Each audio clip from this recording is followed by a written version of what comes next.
중국이 김치를 중국 음식이라고 주장하는 이유. 첫째, 문화 영역을 넓히려는 전략 때문이다. 중국은 예전부터 자신들의 문화권을 넓히는데 관심이 많았다.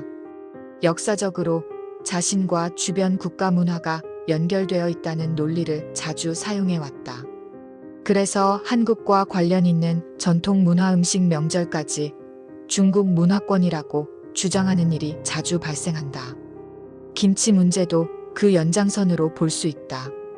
둘째, 김치가 세계적으로 유명해졌기 때문이다. 김치는 과거에는 한국 음식으로만 알려져 있었다. 하지만 세계적으로 인기가 높아지면서 김치가 경제적 가치가 있는 문화 상품이 되었다. 이제 김치는 단순한 반찬이 아니라 국가 브랜드의 일부가 되었다. 중국 입장에서는 이 가치를 가져오고 싶어 한다. 그래서 자국의 절임 음식인 파오차이와 김치를 같은 범위로 묶으려는 시도를 한다. 셋째, 국제 인증 과정에서 오해가 생겼기 때문이다.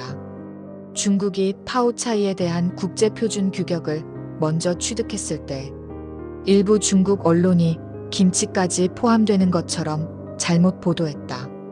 그 이후 중국 인터넷과 SNS에서 김치를 중국 음식이라고 주장하는 여론이 퍼졌다. 사실 김치와 파오차이는 재료도 다르고 발효 방식과 조리 방법도 다르다. 하지만 오해와 잘못된 정보가 퍼지면서 논쟁이 커졌다. 넷째, 문화 전쟁이라는 측면이 있다. 중국 정부와 언론은 국제사회에서 자국의 영향력을 키우기 위해 문화 경쟁을 적극적으로 한다.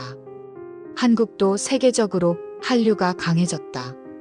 이 과정에서 한국 문화가 국제시장에서 힘을 갖게 되자 중국이 견제하려는 움직임이 생겨났다. 김치 문제는 이런 문화 경쟁의 한 부분으로도 볼 수 있다. 다섯째, 민족주의와 온라인 여론이 합쳐졌기 때문이다. 중국 인터넷에서는 국가 이미지를 지키거나 상대 국가를 견제하는 여론이 강하게 형성되는 경우가 많다. 온라인에서는 감정적인 반응이 커지기 쉽기 때문에 김치 논쟁이 더 커지고 강해졌다. 이런 흐름은 단순한 요리가 아니라 국가 자존심 문제처럼 보이게 만들었다.